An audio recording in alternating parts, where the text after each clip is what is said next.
What is up, everybody? Welcome back to another Ask a Fence Gal Fri-Yay. Yes. It's about 1 hour a week each and every Friday where I ask the fence gal a bunch of questions and you guys ask the fence gal a bunch of questions and we all just talk about fence. Yeah, the whole time. At least that's the intention.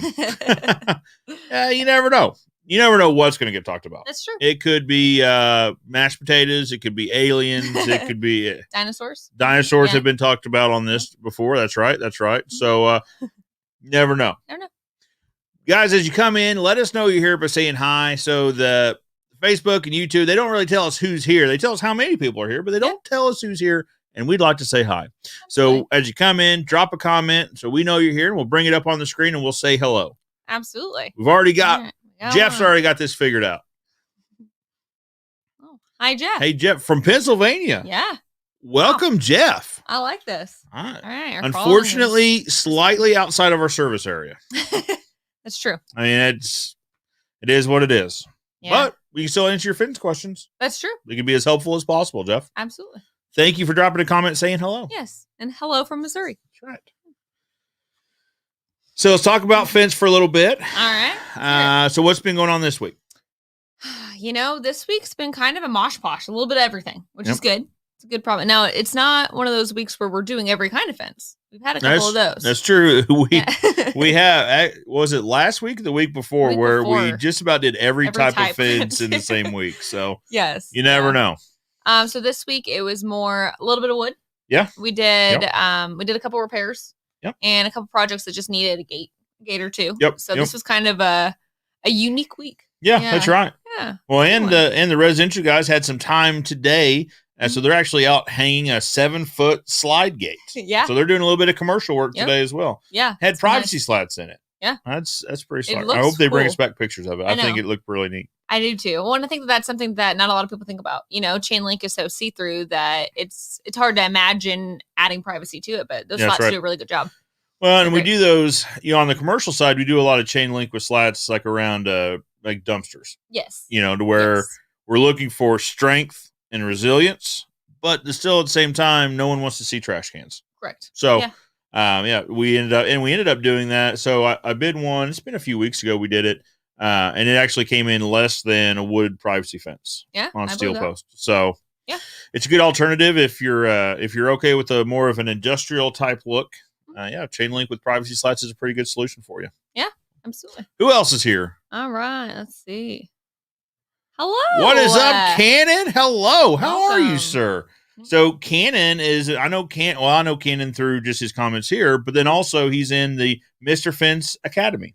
Oh, okay. Yeah. Cool. So it's a small group of fence company owners that have gotten together, and Sean King, Mr. Fence. Yeah. And so I'm on Mr. Fence's Academy team, and Dan with Fence King, I think I see him comment here as well on the Academy team. Anyway, we're all kind of pouring into these guys and helping them be the best fence guys they can be. And actually, it's more about business than anything. They've already got the fence side figured out. Yeah. We're just kind of discussing business. So, I like Cannon, welcome. I assume it's Cannon.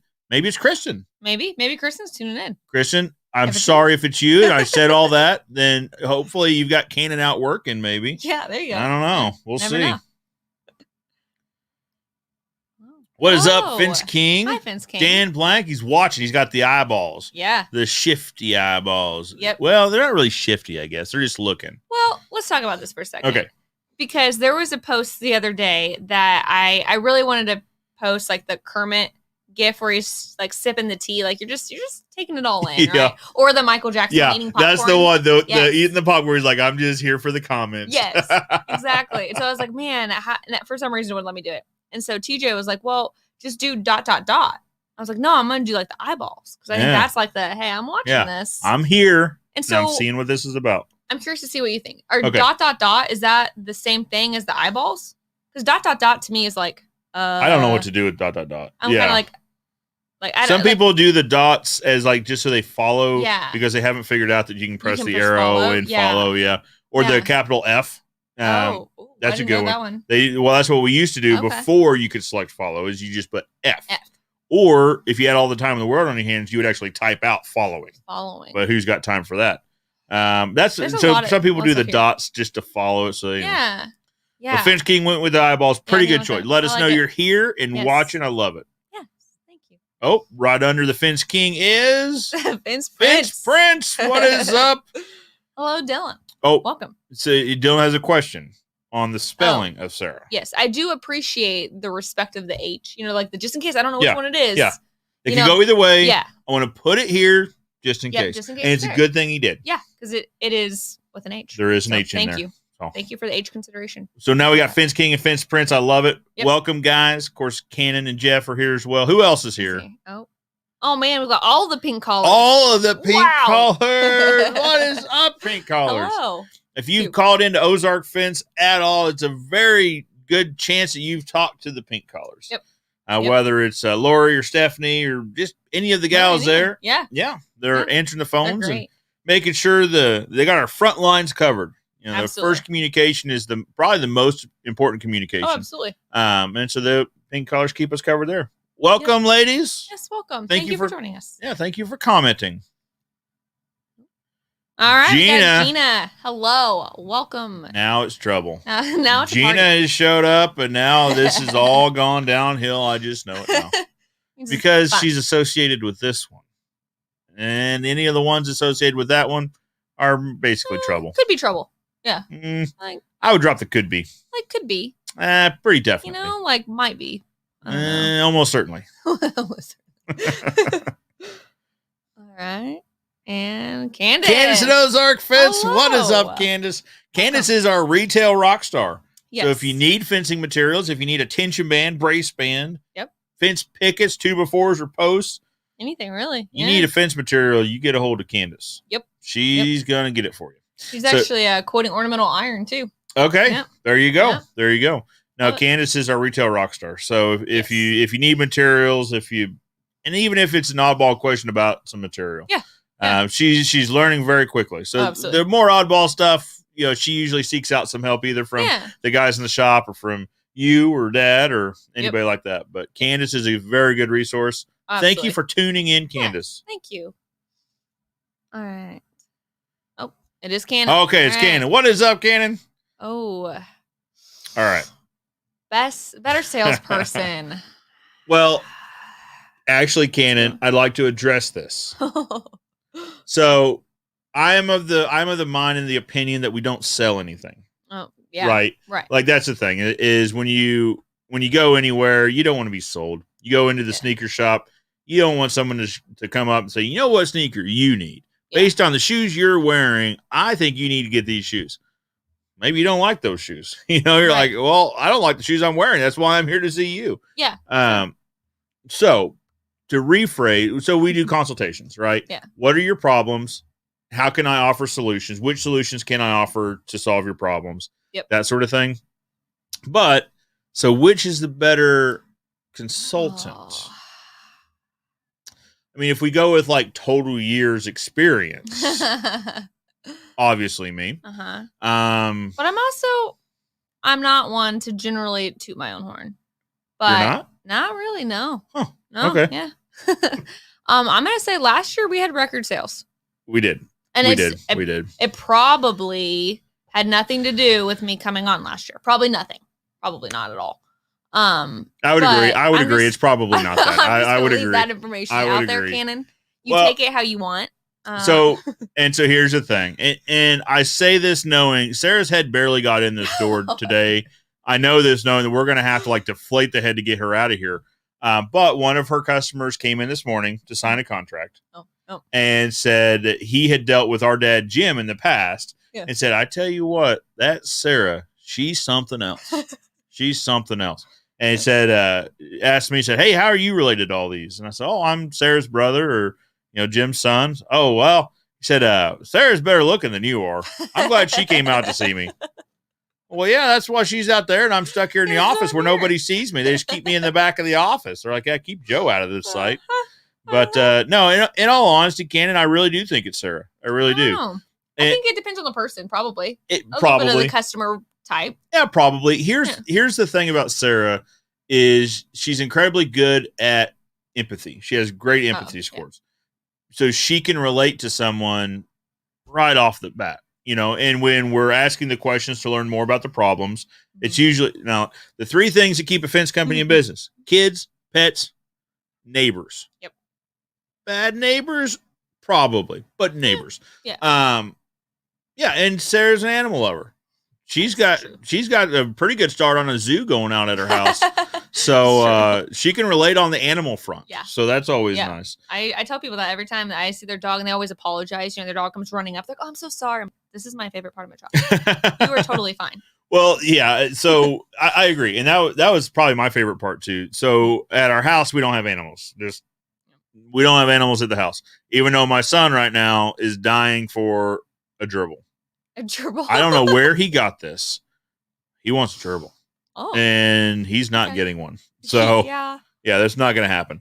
But that was one of my favorite parts, is getting to play with dogs. And you bring your puppies in sometimes, and that's a fun part of my day, because I get to play with the animals and see them and all that. So, but no, Sarah's correct. Last year we had a record year in terms of residential production. So I think a lot of that's a function of Sarah's great at empathy and just talking and understanding, getting to the root problem and seeing how we can help solve it. And the fact that she's free to just run the residential. Whereas when I was kind of in her seat, I was doing the residential, but also I was running the day-to-day business operations, marketing and stuff like that. So it helps having a person in that chair that can just devote the attention to it. Yeah. So, well, and I'll also say, that's a lot to do with pink collars too. That's right. We've talked a little bit about this in past weeks, but it's so great. Them and Candace both, but just having those resources to where someone just has a really quick question, and I be, it's September 15th. I may be on site, but they can relay those messages too. And it's having a great team behind you that's able to do that, which is really wonderful. That's right. Well, very good. Well, thanks, Cannon, for trying to start that. Appreciate you. Stirring that pot. Yeah. It's an awesome day to be here. I tell you what, here in Missouri, it's not a bad day outside, but we are getting ready. Yeah. Because next week, holy moly, it's going to be cold. So it's like highs in the 20s, lows and next Thursday, high of 20 something, low of -3. So we thought we were out of winter. Yeah. We're like, well, look at that. It's February and winter hasn't shown up yet. So I guess we're just going to move on to spring. Yeah. And then Puxatawny Phil shows up and it says, nay. No, thank you. I've got some winter weather to send you. Yeah. So anybody sees Puxatawny, you tell them fence folks are not appreciative. Not appreciating it. Following. Yeah. I like it. What is up, Dustin? Thank you for taking the time out to type it out. I like that. Yep. So Dustin is responsible for our pre-stained dip tank. Heck yeah. He's a fabricator extraordinaire that made that happen. Awesome. Thank you very much, Dustin. We actually used it, was it 2 weeks ago? And stained a bunch of fence pickets. So we've already got our mind wrapped around what Stain Tank 2.0 looks like. So we've got some ideas. Oh, yep. See, Gina says we're not in trouble at all.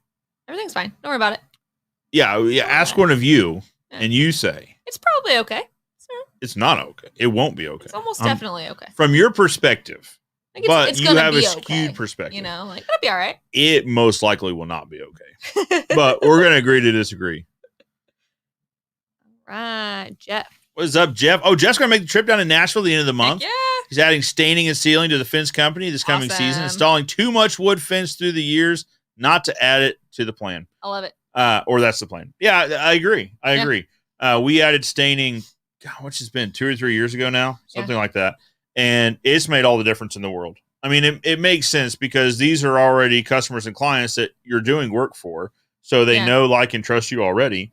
So why not add value to the offering by saying, hey, this material, I can actually stain it for you. A lot of our clients we see when we're building fence end up staining it after the fact. Mm-hmm. We can actually pre-stain these materials so that there's no mess, there's no fuss. When the fence is done, it's done. Yeah. That's not to say that we don't post stain or stain on site. I'm not sure what you would call it. Yeah. On site staining, maybe.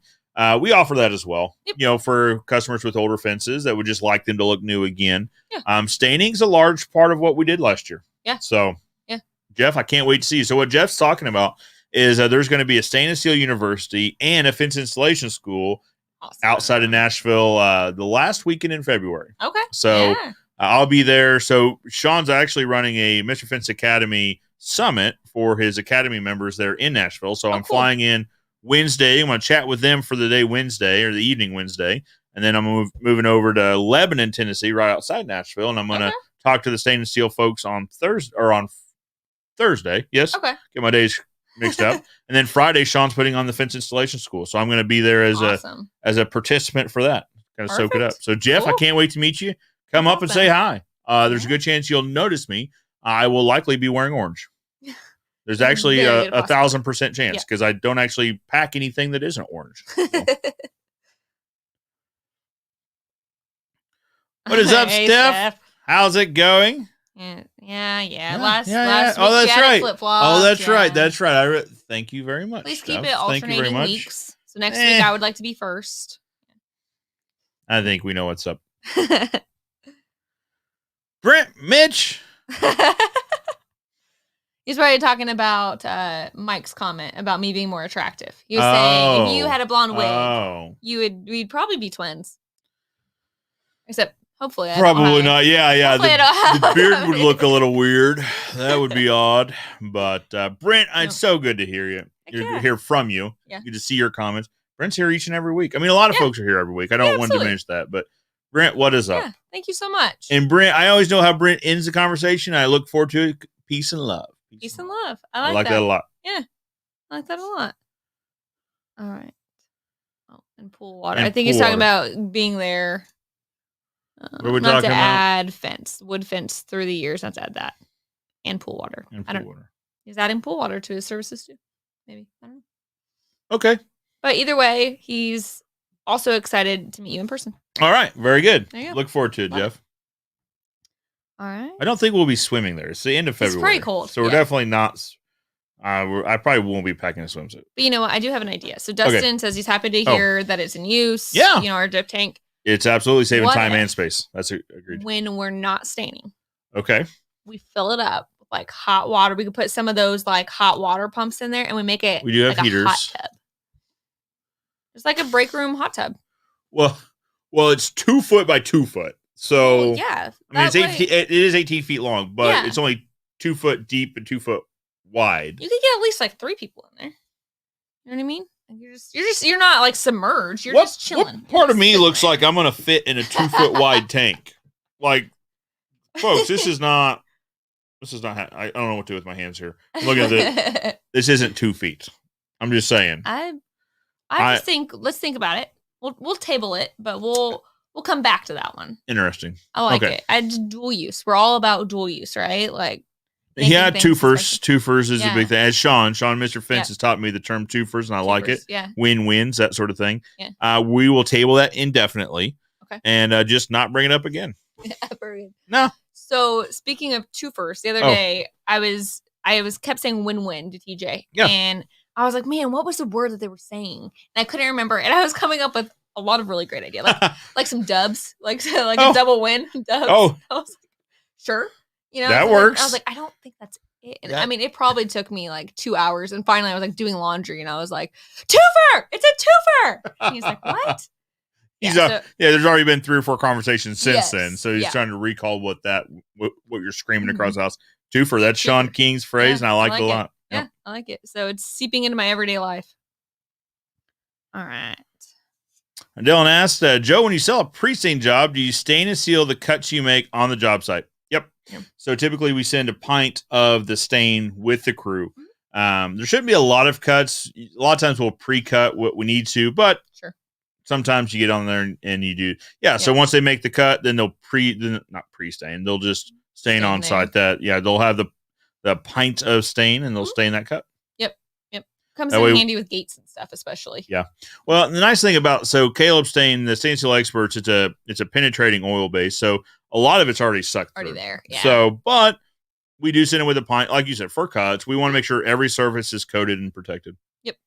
Good question. Brent is driving down to Southern California to go lobster diving. I'll give you a shout out underwater. I love it. That would be amazing. Yeah. Brent, I hope you're YouTubing that. I hope you're going to video that and put it on YouTube or Facebook. I follow you there too, of course. But I especially he says he's driving down. So if you're driving next week, I'll definitely be living vicariously through you when it is negative so 2. It always reminds me of that meme. It's like the wind hurts my face. Yes. Why do I live somewhere where the wind hurts my face? Mm-hmm. And that's a valid question. Well, okay, so there's that one, and then I've also seen the one in between it, and it shows a snake trying to get into someone's house, like in Florida, and it's a big old snake, and they're like, "This is why I live where the wind hurts my face." Yep. So keep that in mind next week when we're blistering cold. Hey, if you're cold, they're cold. So probably looking for Jackson's gerbil. So you know what's funny? It was not looking for Jackson's gerbil. Jackson will not have a gerbil for sure. So who was it? I was talking to someone yesterday. Zach Pemberton. I was talking to him yesterday at Sertoma. Anyway, he was saying in Florida, it's getting cold enough to where the iguanas are dropping out of the trees. Oh. So that is a real concern. Okay. Those things get pretty hefty. I'd say, 5, 10, 15 pounds, maybe if it's a big one, falling out of the top of a tree. Yeah, that's going to hurt. I bet that would hurt. Yeah. So they had a falling iguana warning. So we don't have those here. So maybe that's a thing. We don't have to worry about falling iguanas or anacondas. So yeah, no, I'm out. Or not are they anacondas? Or, I think they actually are. Yeah, like they're not pythons. Like yeah, ball pythons. I think like that. Yeah, that's how little we have to deal with it here, and I like that. I am not a snake person. I am 100% out on snakes. I don't know, because a few years ago, we have this Facebook group here that's called Lee's Lost and Found, and it's a news anchor here in the area, and she's really big with like animals and like the heartwarming stories, right? And so she started this Facebook group where people would post if they lost their dog or if their dog ran away or they found a dog. And so it's now become like hundreds of thousands of people follow this page. Really great. But there was a post in there a couple years ago where a gal had lost her like 17-foot like python, and she had a picture of it, and it's like huge. And I'm just like, how do you lose that though? And she knew for sure it was not in her house. So it was sunbathing. She would take it out into the front yard to get it sun. Good grief. And then I don't know, she was doing laundry or something. I don't know. She came back and it was gone. I'm like, but how do you, like, where does one go? And then they ended up finding it. Like, well, it was a big deal because it was starting to get colder outside. And so they're like, they cannot survive in the winter. And I'm like, that's so terrible. Yeah. I mean, I'm sure it means a lot to them, this thing. Yes, but I'm sure. But I'm like, and so there were people like legitimately panicked. I think it was like in Rogersville where they're like, there's a giant snake on the loose. I'm like, well, I mean, I'm surely you would see it coming. Like, it's huge. Oh, maybe not. Like, they're good at camouflaging. Yeah. No, that's when I move.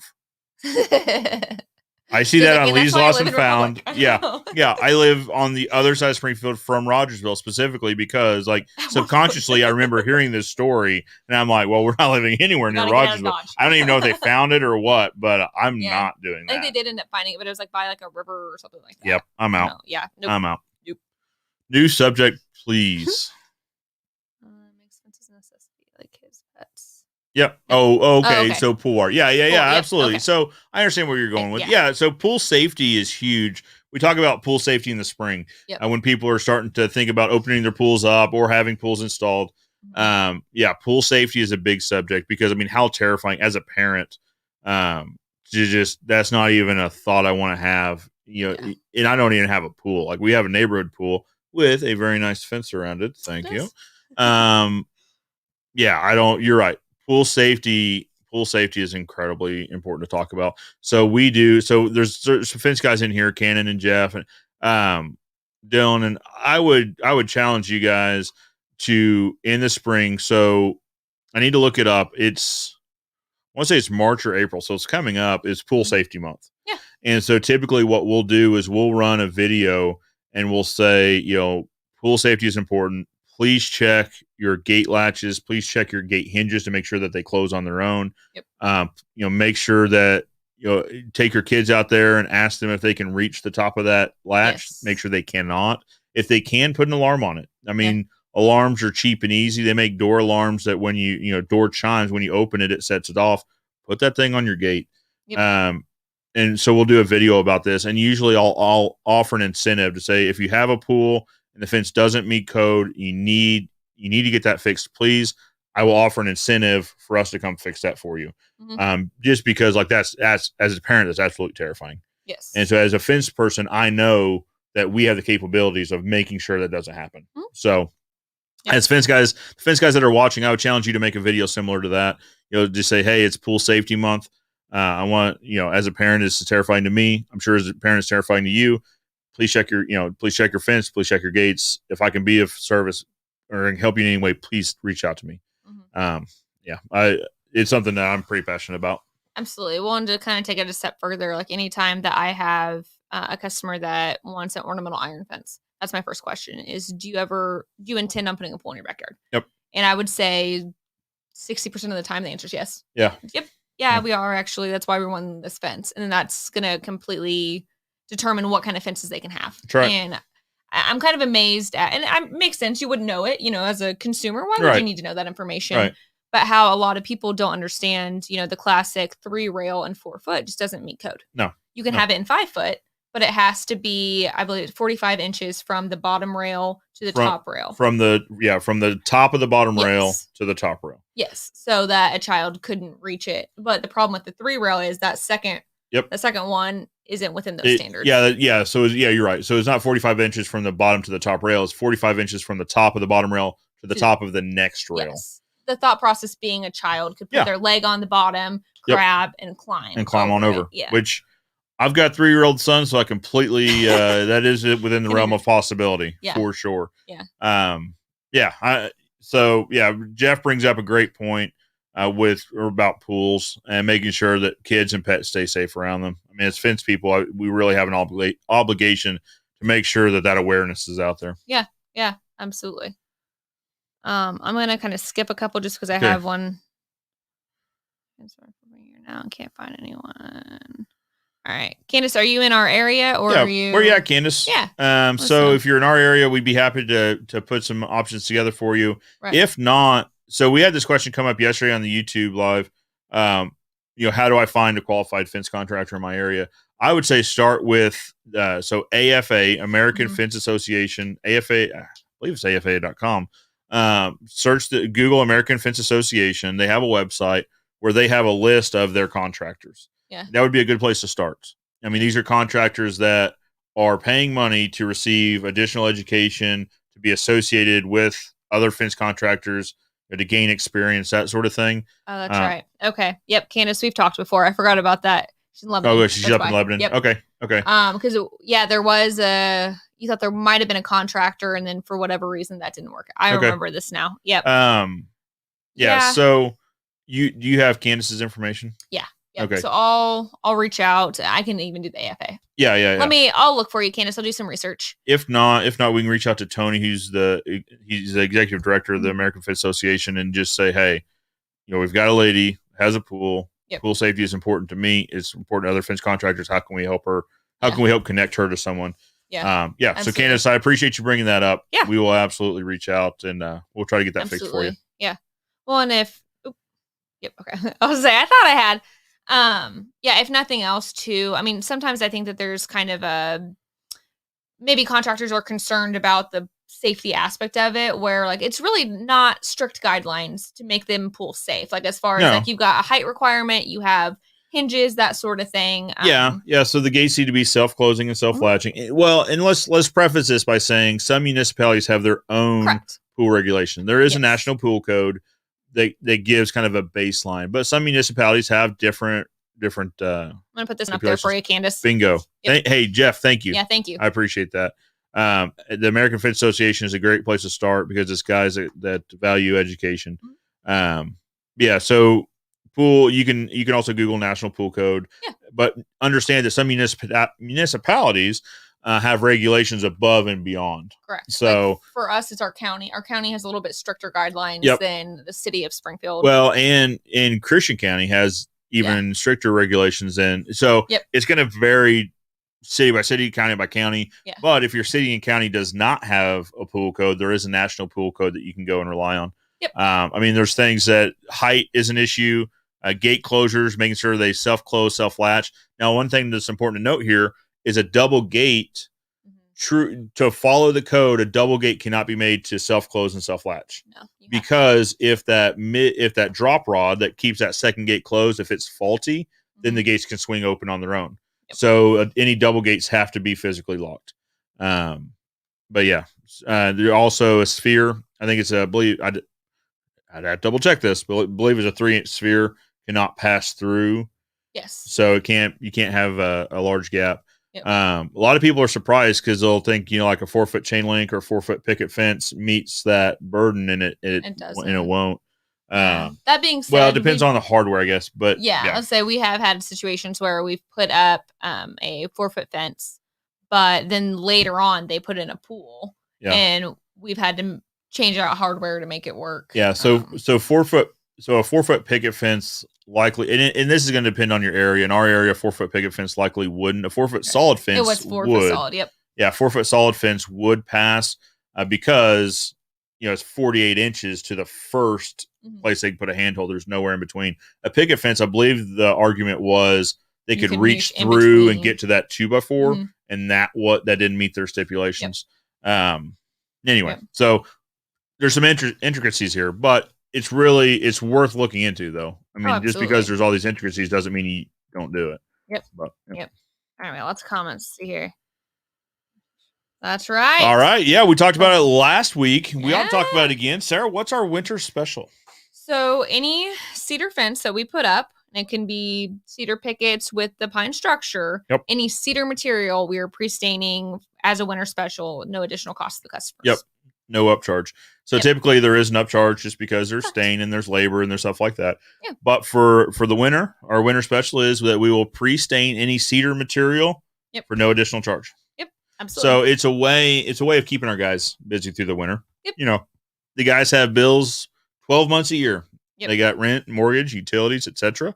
Their kids like to eat. Yeah, they're like mine. Those kids always eat. I'm going to not mention the fact that I like to always eat too, but those kids like to always eat. So we need to keep them busy through the winter. Yep. So we'll pre-stain any cedar material for no additional charge. Yep. Thank you, Steph. Good looking out, Steph. Appreciate that. We should write that on the board so we bring that up in the beginning. Yeah, I know. We talked about that last week. We did. I'm going to make a post too. Okay, good. That way I can show the different colors that we offer too. So will it be a video post? I'm going to challenge you. I'm going to challenge you to make it a video post. Okay. Well, I'd like this is something that to be stationary though too, just so people can see the colors. That's fine. But maybe the announcement can be a video. Yeah, absolutely. Like okay. Yeah. But so, Ken and Dan and Dylan, all the guys in the academy know that we're really putting a push. I'm passionate about live video and we've been really pushing live video. Yeah. So do a live video, just saying, hey, Sarah with Ozark Fence, and go into the whole thing. Okay. Well, we're going to have one here coming up that we are pre-staining. So be a good one. I want to do a video of what the stain process looks like too. Okay. I think that'd be really cool. Just to show off that tank and kind of show what we do. Yeah, you got it. Yeah. $1 million ideas. Dylan says, Brent need to come down to the Gulf Coast with us and catch some spiny lobsters. Dylan, watch out what you ask for. Brent will just load up his camper and he'll be down to you probably tomorrow. Yeah, he'll just turn around and go down there. Yeah. I picture him going down the interstate just veering off. Turn off. Louisiana, here we go. He will do it. Jeff says, when my wife and I lived in Germany in the Black Forest, they had frog crossing warnings. So many frogs would be on the road, it would cause wrecks. That is an intense amount of frogs. Yeah. So this comment was when we were probably talking about the iguana warning. Yeah. Frog warnings. Frog crossings. Now call me something crazy. You wouldn't think about. Right. But if I see a frog, sure, I will veer my vehicle to not hit. I will not. I don't swerve. I don't swerve it. That's not the safe thing to do. I know you don't swerve. That's right. I get it. That's right. But I'm saying if it's like a turtle. A turtle's just a little bit and I'll make sure that my wheels go or my the body of my vehicle. Yeah, that makes sense. But if there are that many frogs, are these frogs endangered? Can people not run them over? Because then I could see where that's causing. But I'm if I'm driving at a safe country mile, 45 miles per hour, right? I'm probably not swerving for frogs. I'm sorry, but I'm probably just. Well, we've never lived in the Black Forest. And I kind of one eye, I don't know. Here's the thing. True. This is one of those things. Would you? I don't know. I've never been presented with. I probably would not run them over. I don't know what I would do. What frogs look like? I don't know. So Jeff, I might need a visual. Maybe they're big bullfrogs. Maybe, or they're the ones that have little points. On them. Or are they the poisonous ones? because you hear about this, people running over snakes. Yeah. And it kicks them up under the car, and then one day the snakes come and get them. Yeah. Like they're out for I've vengeance. heard that story at least once because it stuck with me. Yeah. So maybe they're poisonous frogs, and then they get kicked up, and then they come get you. Well, that would cause a lot of wrecks. So another thing I'm glad we don't deal with here in Missouri. Yeah. I'm really glad we don't live in Germany at this very moment. Yeah, in the Black Forest. In the Black Forest, yeah. That just sounds scary. Tony Waldy, what is up, fellow fencers? What's up, Tony? He's from Florida with Florida Fence Pros. What is up? Right. Just getting started out with the fence business. Love the videos. Thanks a lot for making them. Absolutely. Tony, you're very welcome. Heck yeah. Absolutely. We've actually been talking about we're going to revamp some of the Ozark Fence YouTube videos. That's right. So you will see my lovely face on that channel. But we like videos. A lot of the guys are probably familiar with my Joe Everest, the fence expert YouTube page, and we've been talking about once the studio moves over to the Ozark Fence offices, then we want to start emulating what goes on the Joe Everest channel over onto the Ozark Fence channel. Yep. What is up, Tony? All right. Hello, Samantha. Samantha Joe. So what's up? It's a question we get. Yep. And the answer is unfortunately no, because there's two ways of doing this. So we can charge everyone more and then discount that, or we offer everyone kind of the best price we come up to, or come up with. So, we know our numbers down to the penny, and when I say that, I'm not kidding. We go through, 2x4s cost this much with tax, 4x4s cost this much with tax. If we're talking about wood or whatever have you, and then we add in labor and overhead, and then we get into our pricing. So if we were to offer discounts, then we would be dipping into, I can't pay less for the materials and can't. Right. So Samantha, we don't. And the reason being, I mean, we could, if we increased our prices by 5% for everyone and then gave 5% discounts, that sort of thing, we probably could. I wouldn't feel great about that, charging someone else 5% extra so that we could afford to give a discount further on down the road. So the answer is no. I hope that clarification helps a little bit.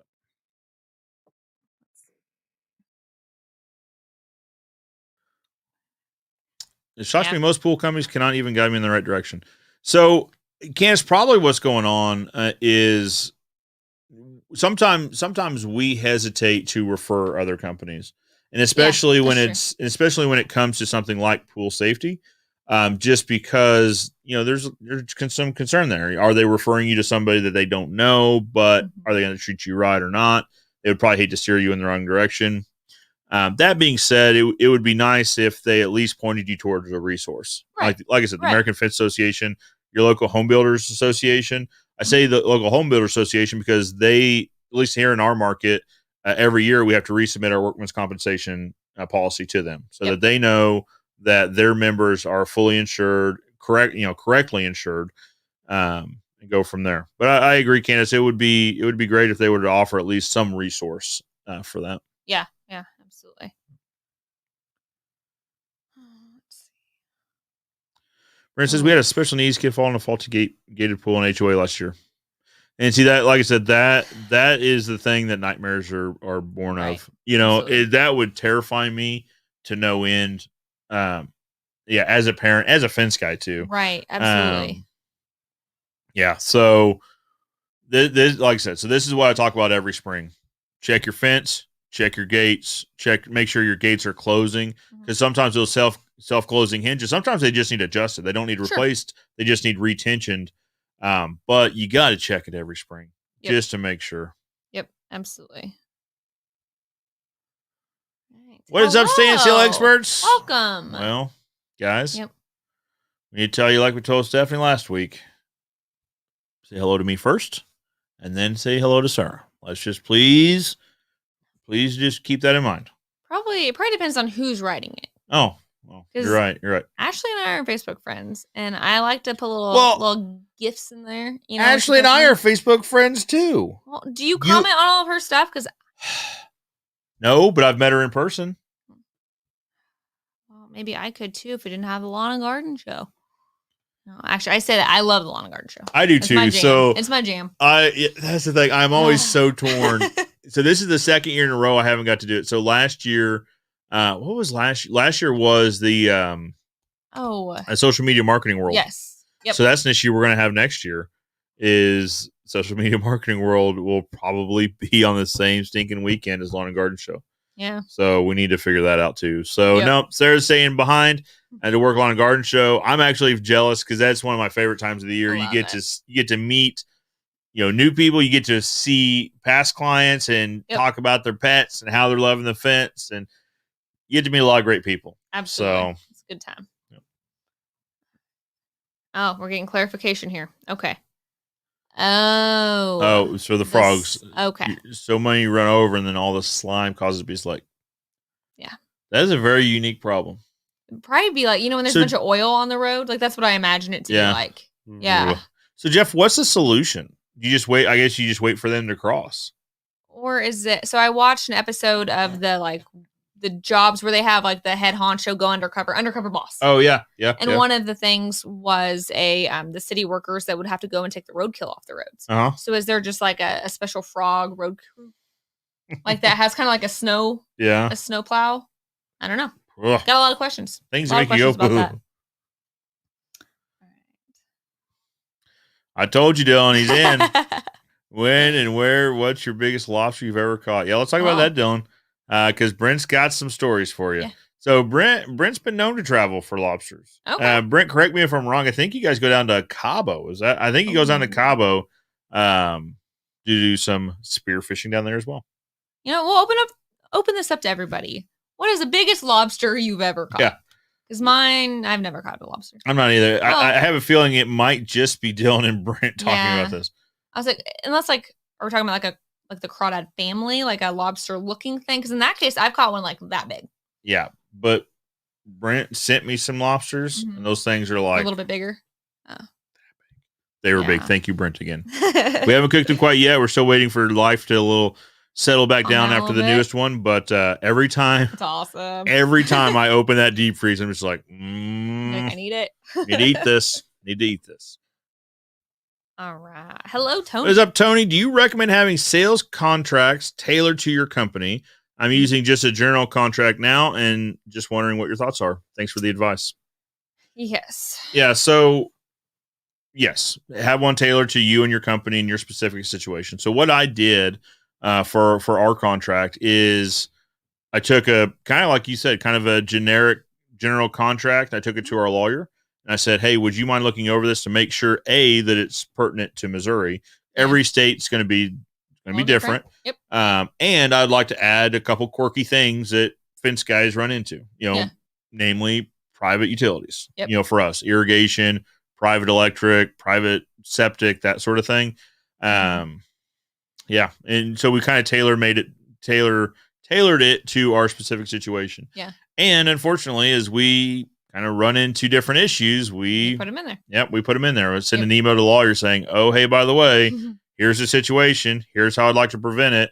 Can you please revise the contract and send me a new contract? Yep. So, but yeah, Tony, I want to say it was an hour of the lawyer's time. So $250, $300, something like that is what they bill out at. So, I mean, I think it's the best $250, $300 we've spent, because also think about this too. So take it to the lawyer that will be supporting using you. It. Should you ever need them. Yeah. Because now, they're the ones that at least reviewed it, likely changed it a little bit, reworded it. And they're the ones that are going to have to use it to go try to enforce it. Right. So at least now that they're familiar with it, they know what's in it. They know, how the contract works specifically and how best to use it. Yeah. Oh, you're very welcome, Tony. Hey, great question. Appreciate you jumping in here and asking great questions. Ashley's here today. We like you both the same, but Sarah does interact on social media more. So one of the things that does that mean you have more just time on your hands to interact on social media? What's my social media time? It's blocked in. Oh. They're a great partner. Oh. So I have to. Oh. Yeah. Is that what this is? Okay.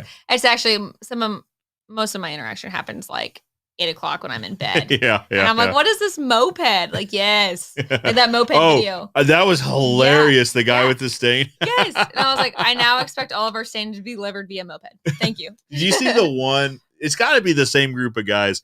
But there was one, it was in Spanish that I didn't understand. And it was a guy selling deck stain like off the back of a truck. Oh, that's awesome. And like I said, they were speaking Spanish rapid fire, and I couldn't follow it. Yeah, but they were very excited about it. Stain Steel Experts has been getting some good publicity out there in the social medias. Heck yeah. And it's well deserved. Well deserved. Cortez Banks, most of ours right here at the Channel Islands of Southern California. All right, there you go. Sweet. Well, and then there's the answer to your question. In the Keys 2 years ago, we caught a 12-pound, 24-inch crab. Or not crab, lobster. That's huge. Long. Yeah. That lobster eats other lobsters. Yeah. Good. I'm trying to picture myself like bringing this lobster. Like, granted, it's only 12 pounds, but like still, like I would imagine these little pinchers are going. You know, like I don't know. Well, not when you're bringing it up. You don't think so? You think they're just like, what's happening? Well, you like. Oh, you're like spirit. Okay. Yeah. I was just like, well, some people grab them. Some people do grab them. I've seen YouTube videos of other people. They'll just reach out there and grab them. I'm picturing like how you do like the crawdad fishing. You know, like that's what I'm picturing. Where you're just like. Yeah, I've watched some of these. So these guys and gals, like they'll go find these caves that they like, and they'll just like jab their hand in there and pull them out and like put them in a bag. Almost. Yeah. Oh, they're like noodling lobsters. I'm out on that. Yeah, no. There's no telling what's in there. Yeah. I don't do that with lobster. I don't do that with anything, really. Yep. If I can't see where I'm putting my hand, it's not going in there. We're not doing it. Yeah. Big lobster show here. Jackson, what is going on, little fella? All of you that watch the show regularly know that Jackson's my little man. What is up, buddy? What time? 12:48 supposed to be quiet time. So I hope he's saying hi. So Jackson, are you having quiet time? If not, you'd be having quiet time. Yep. And are you being a good helper? That's right. A brother and a big helper. There are 2 rules when I'm not in the house, and Jackson and I talk about these every morning. Be a good listener, be a good helper. And then Jackson reminds me, unless mommy doesn't want me to be a good helper. Oh, well, that's a very good That's part point. of being a good listener. Yep. That's right. Because I could just see that becoming a problem where Jackson says, no, Dad said I need to help you spill the sugar all over the floor. Right. Yep. What is up, Jackson? How's it going, little man? Actually, our lobster show. In California, you can only grab them by hand. Okay, no spears. It's a little bit of an art form. I would have to imagine it'd have to be like right on the back because you don't want them. Because with crawdads, like I said, I don't have. They spin around and they try to like get you if you grab them by the tail. Well, right? So I don't think so. In lobster videos I've seen, they're not trying to get them; they're trying to get away. Okay, well that's and they true. go really quickly backwards. And that dog one, the dog just like went and like just got. But you're right; it was like kind of trying to scurry away, and the dog just grabbed it and it didn't move. Yeah, crabs are a whole different thing. They will try to get you. Maybe in the videos I've seen, the lobsters don't try to get them. Okay, they're just trying to get out of Dodge. That's right. Okay, that's right. They're trying to escape and evade. Okay, all right. They don't have claws like Maine lobsters. Maybe that's what I'm thinking of. Yeah. I'm thinking of like the big old chompers. What I call like, for lack of a better term, like the Walmart lobsters. You know what I mean? Where there used to be like those that you could get at the store, but they always like they had them like taped. But those claws were big. Oh yeah, well and it used to be huge. Like when we were kids, you go into like a steak place or whatever. Yeah, they all have that fish tank with lobsters, or just like massive. They look like small kids' hands. Yes, they're huge. All right. Big lobster show today, folks. Like I said, you never know where we're going to go with this. Most of you YouTube videos where a friend of mine got her finger bit off by a lobster. Like pinched off or? Yeah. So what it sounds like. So I retract my previous statement. Apparently they do try to get you. Yeah, I don't know. I don't know about this. Yeah. I would still rather go lobster fishing, hunting. What do you do for lobster? Hunting? Yeah. Than some sharks. I'd still rather do that. I like my odds against. Like I could survive without a finger. Here's the thing about sharks, and Brent probably knows this fact better than I do. Like you're more likely to be killed by a falling vending machine than you are being bit by a shark. But if I was they typically don't want to bite you. If I was in a 12x12 with either a lobster or a shark, like I would. Well, yeah. I would rather be with the lobster. Because to your point, granted, I guess a shark probably doesn't really want you around anyway. Either, no, that's the thing is like when you see a lot of these videos, like Shark Week and whatever, guys get in these cages, they've already like chum the water to get these sharks like really riled up, and then they get in the middle of them. Yeah, that's just no kidding. I mean, I feel like you're just a glutton for punishment at that point. That's right. You're just asking for it. That's right. That's my understanding as a guy that lives in the middle of Missouri. That's my understanding on sharks. Right. Well, okay. I've heard a lot of podcasts about them though, so I feel somewhat versed in. They're cool. They're one of those things where they're cool from afar. Yeah. Like them. No, they're biggie, fast. Yeah, they're very fast. Oh. All right. I'm home for family night. I'm this evening right after work. So it's all right. So what's family night? So on Friday nights, I pick up pizza on the way home. Okay. And then we all eat pizza in the living room and watch movies. Watch movies. I love it. That's cool. That's family night. Yeah. I like that. Never the movie I want to watch. I never get a say in this. Well, sure. I mean, there's some really good documentaries out there on the History Channel that I think we could really learn a lot from. Weirdly enough, Taylor's not deemed Quentin Tarantino movies kid appropriate. I don't know. I don't know what's going on. So weird. Weirdly enough, Django is not okay. No. What was I watching? My buddy Dylan came over the other night with his wife and my goddaughter, and but we were in the back room watching something or other, and we had to tell Jackson, "This is a scary movie." And he was like, "Nope, I'm out of here. I hear you, and I'm not a part of that. We'll see you later." Noted. And it was actually a comedy. What was it? Oh, it was. I don't even remember what the name of it was, but it was a movie that probably went humor. Yeah, it was. Yeah. Yep. That's awesome. These guys getting shot and stuff like that. Like, not good for a 3-year-old to participate in. Yeah, probably kind of traumatizing. All right, have we gotten to all the questions? We've gotten to all of them. All right, guys, we've got we got 8 minutes left until 1 o'clock Central Standard, which we like to go 12 to 1. So if you guys have any questions, comments, you want us to talk about some lobsters some more, just let us know in the comments below. But I've got a new addition to our episode here. I downloaded what's called Poddex, which it's for podcasters, but it's like interesting questions. So this is Ask a Fin-Scow Fri-Yay. So I'm going to ask the Fin-Scow a couple questions. Okay. All right. What is the scariest sound you could hear in the middle of the night? We were at the lake and I was down at the dock looking at stars in the middle of the night. And it was actually winter time, so there's no one around. Oh, yeah. Heard a mountain lion across the cove. Ooh. That is scary. Because I don't know if anyone else has heard a mountain lion, but it sounds like a woman blood-curdling scream. Very scary. I will accept that answer. Yes. Next question. Prepared. What Guinness World Record do you think you could break in the future?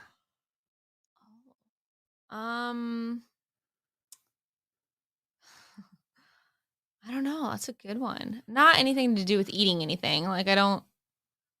Maybe like. You know what? I probably would get pretty close on like typing, like most words per minute. Okay. I bet I'm pretty good at that. I believe that. Yeah, because I'm like all the time. It's in my keyboard's kind of loud, and so everyone's kind of like, "What?" Especially if I get fired up. Yeah. I'm like, it's crazy. So right now, our office, we all share basically the same office. It's an open concept, is what the current term for this would be. It's a big room that we all share. And sometimes I hear Sarah. She sits kind of behind me, just. Or the what is going on? In a past life, I did a little bit of like data entry, and if you got like all the numbers that are on the right, and I can 10 key like nobody's business. That's my world record. All right, I accept that answer. Oh no, what slogan or jingle has been stuck in your head forever? Or jingle, I'm gonna say the one for like the majority of my life has been like the Meow Mix. That was so good. It was so silly, but it's still. All right, I've got one, and this is not a free ad. This is not. I've actually never been to this show, but when we were kids, there's a jingle, and it was Jim Stafford's got a brand new show. 3358080. Jim Stafford's got a brand new show. 3358080. There it is. Never even been to Jim Stafford's show, but if you need his phone number, I got you. Yeah, you got it. Now, how incredibly effective is that? That 20 some odd years later, I can just recall his phone number. What was that one? There was a song that was like that. There's lots of songs. No, but like it has like a number, and there was like a problem because people kept trying to dial this number. Oh gosh. I can hear the tune, but I can't think of the words. 5309. Yeah. Yeah. I was on to. All right. Let's see. I got Some of these are not appropriate for the show, so. All right. What was the longest you've ever waited in line for something, and what was it? I'm not a big Black Friday shopper, so it wasn't that. Maybe like concert tickets, probably. Okay. Yeah, that's fair. That's probably it. That's fair. All right, last question. We've got some questions in here we'll get to. If peanut butter wasn't called peanut butter, what would it be called? Like peanut butter. It would be. I don't know. In my house, it would just like be something to like make Max eat his food. Like it would be like a dog food enhancer. Yeah. That's probably dog food flavor enhancer. Yeah, nut dog food flavor enhancement. That's what it would be. Well, it's like that. Was it a meme or whatever saying who decided that Wave Runners had that name instead of Boatercycle? That's a good one. How did nobody see that coming? How did nobody see that? Let's call it a Wave Runner. You're not running waves. No. Or like a see-do. More like a see-don't. Like, come on. Don't like it. Good grief. All right. Don't like it. Let's ask you. Okay. Steph likes documentaries too. Okay. Just finished one about the Titanic, and that was really good. Yeah, so. First of all, I'm going to need you to drop the name of that one real quick, because I like Titanic stories. Yeah. Sorry, go ahead. So since I've got the little one, my shift is like late night shift. So usually her last feeding is usually around sometime between midnight and 2 a.m. So I'm up late and the house is quiet. So I'm like watching all the documentaries, like whatever they are.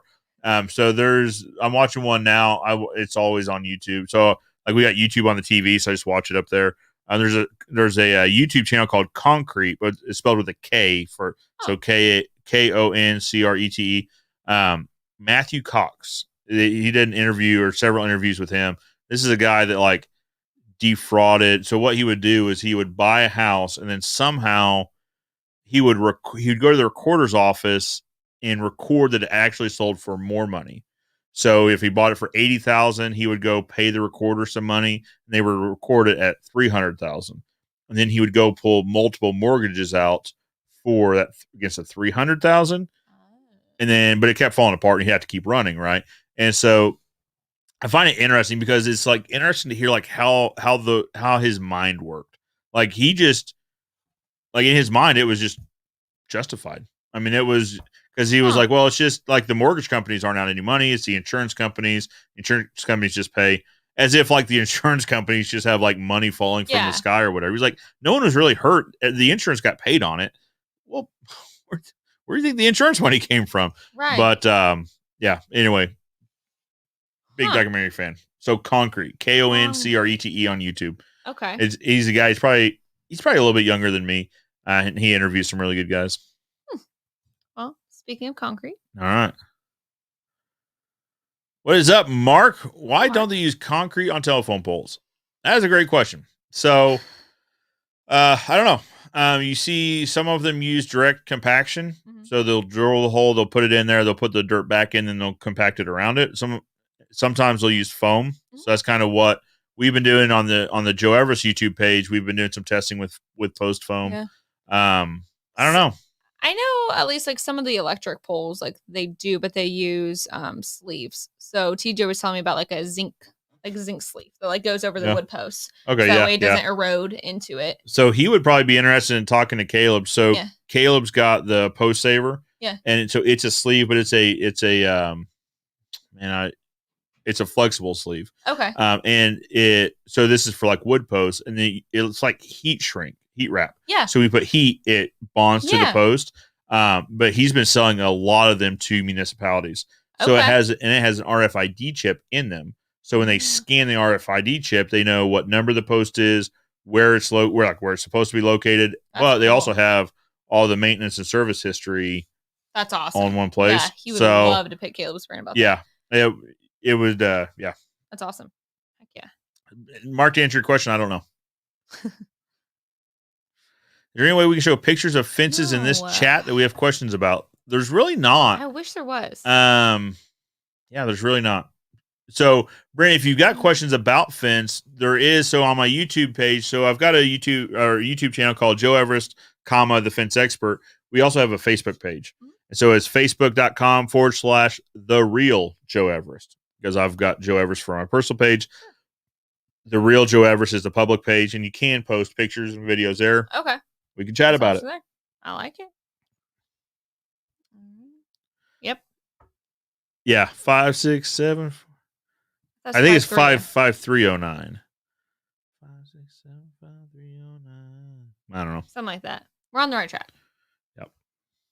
There you go. Titanic conspiracy. Oh, failure. It's a conspiracy theory. There's always at least one. I am in on this. Now I gotta go watch it. I think it's fun to listen to these conspiracy theories. Like, I don't buy into most of them, right? But sometimes you're like, hey, now wait a minute, because it's like, well, wait a minute. Where there's smoke, there's fire. Right. So this one might not be 100%, but what's going on? So it's like Roswell. It's like, again, here we are talking about aliens again. Yeah. Like, there's a lot of conspiracies that revolve around, was it a UFO that crashed and then it was covered up and it's stored at Area 51 and what's going on? Yeah. Like, is it aliens? Could be. Which, and now the NSA is like releasing all these documents, maybe. But I always thought, I was like, well, okay, so maybe it's not aliens, but something definitely crashed, and it was subsequently covered up and supposedly stored at Area 51, which is like ultra top secret. So it's like, so what is going on? I always figured it was like, because the time that, in the time frame it was like maybe like a Russian, that's what I'm thinking, bomber or a spy plane or something. That's always what I kind of figured satellite, it was. Something. Yeah. But yeah. So usually I'm in on conspiracies because they make you start thinking and going, okay, well, that's a little crazy, but what really could have happened? I don't know. Yeah. Like, in the ancient Egyptian times, like, all these places all over the world had flat landing strips built into their pyramids sometimes. Why? I couldn't tell you. They're all flat. So I watched the Aliens guy on History Channel. They're all flat and they're all pointed the same, like on a compass, they're all pointed the same exact direction. Because, listen to this guy, because A, aliens. Well, sure. B, time travelers went back in time. Oh. And they globe hopped with aircraft. I'm not sure how that works because like jet fuel probably wouldn't be easy to come by. Right. But maybe they're far enough in the future that, like, I don't know. Maybe it's just like those batteries, rechargeable batteries, your plane. Or it's a technology we haven't even thought of. Absolutely. I mean, maybe they take the magnetism of the earth and create energy with it. Channel it. Yeah. I mean, they're future people. That's true. They're way smarter than they are now. Anyway, I'm all in on conspiracies. When I asked the utility post last, without much longer, said their old telegraph poles up over 100 years plus being still used for phones and other utilities. I'm guessing this is a concrete question. Yeah. I don't know, Mark. I honestly don't. I mean, it's in the utility company's best interest to make sure these things last as long as possible. Right. The whole thing with them lasting, it might be the same discussion that we have about fence posts, in that the treatment that we used to be able to buy was just significantly better than the treatment that we have access to now. Just because the treatment then had carcinogens and it was, it would probably be dangerous to handle long term. So we can't get CCA anymore. So now we get ACQ, MCQ, or MCA, which the treatment's just not as good. You see rotting quite a bit sooner. Yeah. I don't know. I honestly don't. So it's probably going to depend on the utility company too, and like what they want to do and like their codes and everything. So I know everyone does everything a little bit different. Sure. Like I'm more rural, but I have 2 utility poles in my actual like property, and they're both concrete. Yeah. Oh, okay. So go figure. Yeah, I know that because they left lots of it around the top. Lots of extra concrete there. Nice. But no, I mean, these are all good questions. Yeah. Yep.